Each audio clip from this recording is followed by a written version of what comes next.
Tema treta.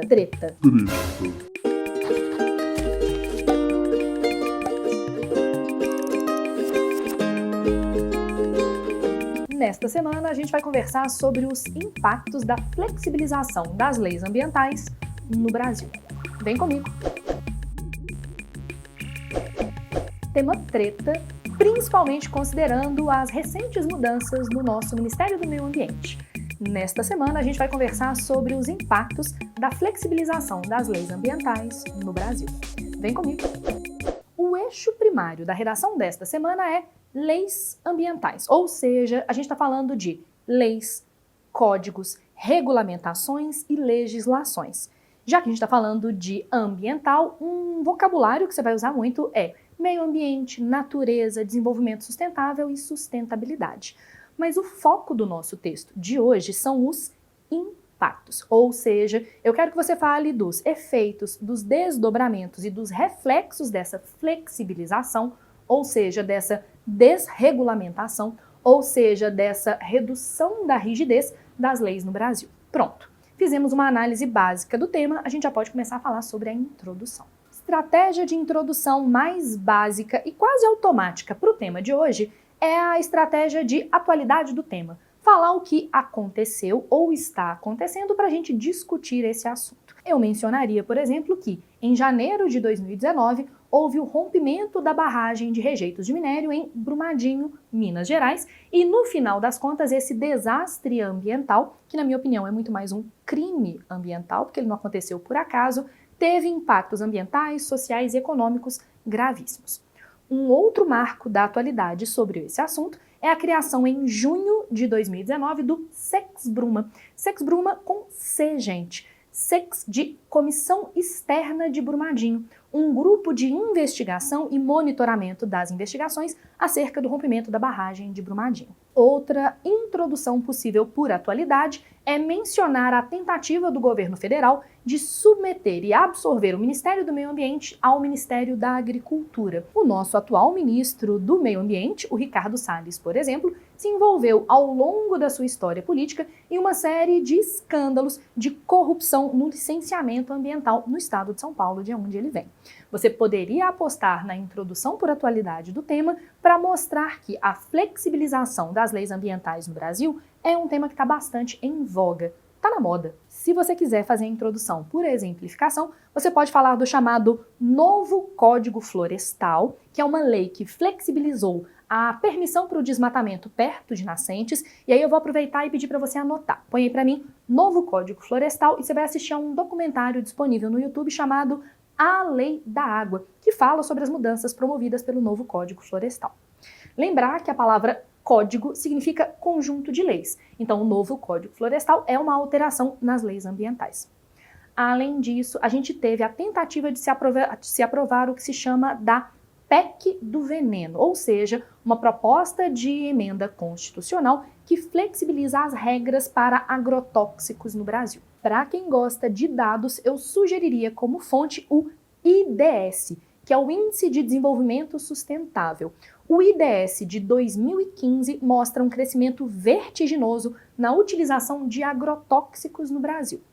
Já que o nosso tema de hoje cruza muito com a legislação sobre o uso desses defensivos agrícolas, eu sugeriria que você tentasse assistir a 2 documentários. Os documentários se chamam O Veneno Está na Mesa. E por que são 2? Porque tem a versão 1 e a versão 2. Então, guarda aí, O Veneno Está na Mesa 1, O Veneno Está na Mesa 2. Ambos falam sobre o uso de agrotóxicos legais e ilegais no Brasil. Por último, uma introdução, que é um repertório sociocultural coringa para este e para outros temas ambientais, é o chamado Relatório Brundtland. O Relatório Brundtland foi um relatório feito ao final de uma das maiores e das primeiras conferências mundiais do meio ambiente e que traz as metas para o milênio, o conjunto de objetivos que deveriam ser cumpridos pelos países signatários até os anos 2000.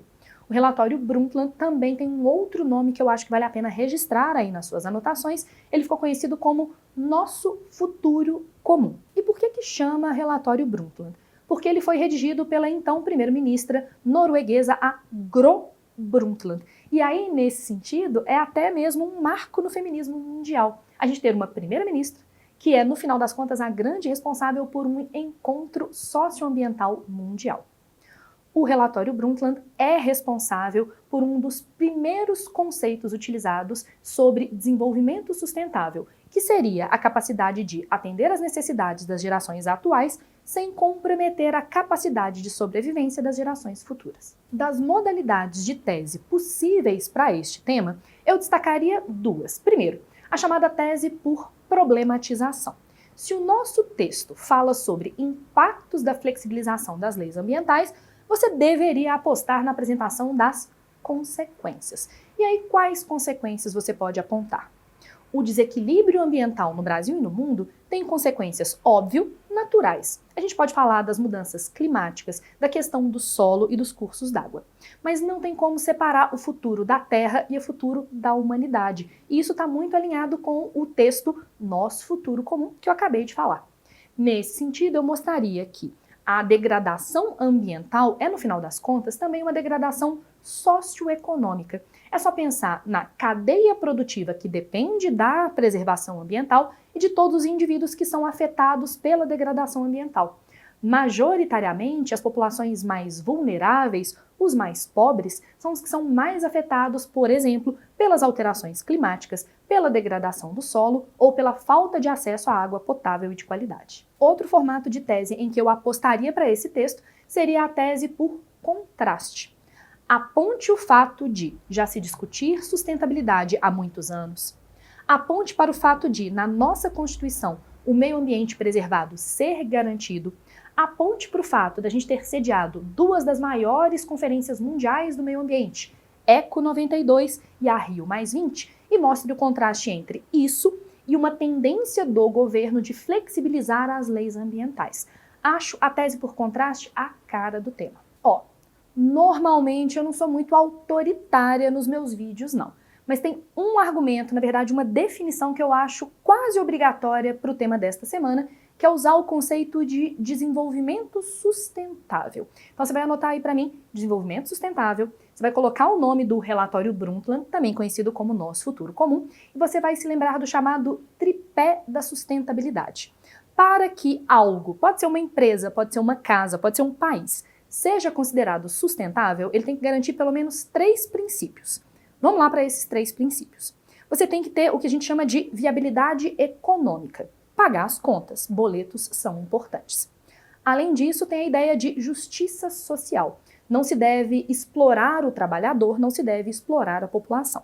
E além disso, óbvio, a redução dos impactos ambientais. Então vamos lá retomando. Viabilidade econômica, justiça social e, por fim, preservação ambiental. E por que o desenvolvimento sustentável é importante no tema desta semana? Porque o discurso que baseia a flexibilização, a redução da rigidez das leis ambientais é o discurso de promoção do desenvolvimento socioeconômico brasileiro, principalmente num contexto de crise, não apenas nacional, mas mundial. Então, na verdade, eu estou te dando a primeira causa da flexibilização das leis ambientais. A tentativa, ou pelo menos o discurso, de aceleração do desenvolvimento socioeconômico brasileiro. Esse discurso é levado à frente principalmente por 2 setores produtivos. A chamada bancada ruralista, também conhecida como Frente Parlamentar Agrícola, os produtores agrícolas brasileiros que ocupam a Câmara e ocupam o Senado. Além disso, a gente tem o lobby, ou seja, a pressão das mineradoras. Principalmente no estado de onde eu venho, que é Minas Gerais, a mineração é uma atividade produtiva muito importante.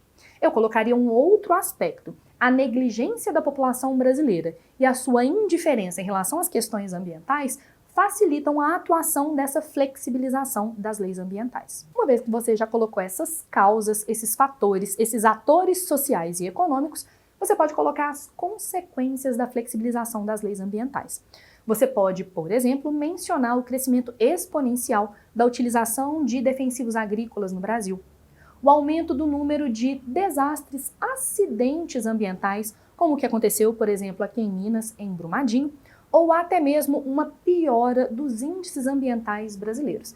Recentemente, a gente teve um puxão de orelha, tá? A ONU reclamou mundialmente da nossa flexibilização de leis ambientais e mostrou que a flexibilização das leis ambientais não é um problema só ambiental. Ele afeta acima de tudo os indivíduos que dependem da terra para sobreviver, os pequenos moradores, os pequenos produtores rurais, os moradores das regiões ribeirinhas, por exemplo. Se a gente está falando de uma flexibilização das leis ambientais, a partir da atuação, por exemplo, de uma bancada ruralista e de uma bancada ligada aos interesses da mineração, a gente pode investir como partidos políticos e ONGs socioambientais na eleição de uma bancada ambientalista. Se há ruralistas, a gente pode neutralizar a atuação dos ruralistas por meio de uma bancada ambientalista, ou seja, a ação seria a identificação, a formação e a organização de lideranças socioambientais. Além disso, o Ministério do Meio Ambiente, como um órgão do Executivo, tem o papel imprescindível de prestar consultoria e assessoria para o nosso Legislativo, os nossos deputados e senadores, no sentido de flexibilizarem as leis que podem ser flexibilizadas, mas ao mesmo tempo tornar mais rígidas as punições em casos de crimes ambientais. Você já deve ter reparado que, sobre o tema de hoje, passam vários outros temas que estão aqui no canal. Acho que vale a pena fazer o seguinte: que tal voltar e revisar temas passados? Dar uma olhada, por exemplo, no nosso tema sobre agrotóxicos, sobre desenvolvimento sustentável ou até mesmo sobre as questões socioambientais brasileiras. Já que você está aqui no canal, aproveita, se inscreva, assine o sininho, porque toda semana eu tenho temas de redação mastigados para você.